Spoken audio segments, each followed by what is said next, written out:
And so now let's take this on a stage, and you're somebody who's chronographed your gun and you've found out that you've got far more power than you required, or far less power than you've required or you're aiming to achieve. So for starters, we'll look at the overpower. Now again, as we already spoke about, try to avoid adjusting the regulator at this stage. If you've got far too much power, the best thing to do is you're trying to get it down to within a range of which you can use the manufacturer's adjustments. You're trying to get it down obviously to the way you want it, but you're trying to get it down to within a range where you can use these adjustments for fine tuning. And so the best thing to do here is to adjust the outlet valve spring compression and to increase the compression of this spring. Now, as we spoke about in other videos, this spring is the joker of the pack in the fact that very small adjustments to it usually have very, very large adjustments on your power graph. And so if the power is a lot over what you was hoping for, say for instance it's 100 feet per second over what you're trying to achieve, then you might think to yourself, oh, I need to put lots and lots of packing behind this spring. Now, depending on how heavy a duty spring this is, this will vary, but generally it's very little in comparison to adjustments on the hammer spring. And so I've got one or two springs here which is going to be difficult to try and show you, but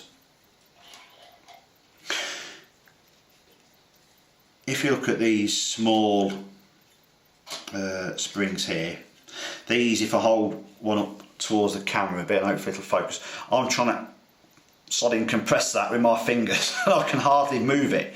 So springs like this you'll find in like a Falcon or a Brocock Enigma and one or two other guns, BSAs, that can be really quite small and hard springs. So the adjustment on these, like I've used on my own gun, I use about 0.2 of a millimetre at a time. And I know that on my gun, if I put in a spacer, or well, let's say a spacer, a washer, a small washer that's 0.4 of a millimetre thick, it will drop the power down by 50 feet a second.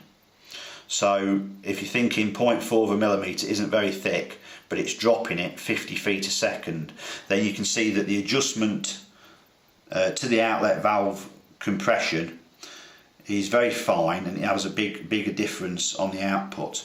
And so with those springs, I said you don't need little extra compression, but if you take one, unfortunately I haven't got an air arms spring here, but if you've got an air arms, whether it's a 300, 400, 500 series, normally the outlet valve spring to get the gun to work at its best needs to be compressed, but it needs to be compressed between about 0.5 millimetre and at the most 3 millimetres. The average is 1.5 millimetres, but the air arm spring, compared to the Enigma and the Falcon, you can actually hold it in your fingers, and like you can see me moving these two, you can actually see that happening. So if you've got an outlet valve spring, you can hold it in your fingers and compress it pretty well, then you're probably going to start off putting a 1 millimetre spacer in and then a 2 millimetre spacer to add extra compression. If it's a very small hard spring like in a Falcon or a BSA, then you're probably only going to start off putting 0.2 to 0.4 of a millimetre extra compression on to make a big difference in dropping the power down. And so the advice is to drop the power down if it's quite a bit higher than you want, adjust the compression, increase the compression on the outlet valve spring, and then once you've done that you can do another graph and then watch one of the other videos which tells you which screws to adjust. Now again, if the power is too low, a lot lower than what you were hoping for, you're going to think that I'm going to tell you now to grind or cut a bit off the outlet valve spring. My initial advice for that would be no, don't do that, because if you damage the spring, it generally has a very bad effect, and trying to manipulate it and get it to work properly again can be very difficult. So what you need to look at, if you've got a lot less power than you require, is firstly check that the regulators, or think about, is the regulator definitely set at the pressure that I wanted? But again, don't adjust it. The main thing after that to look at is the size of your transfer port.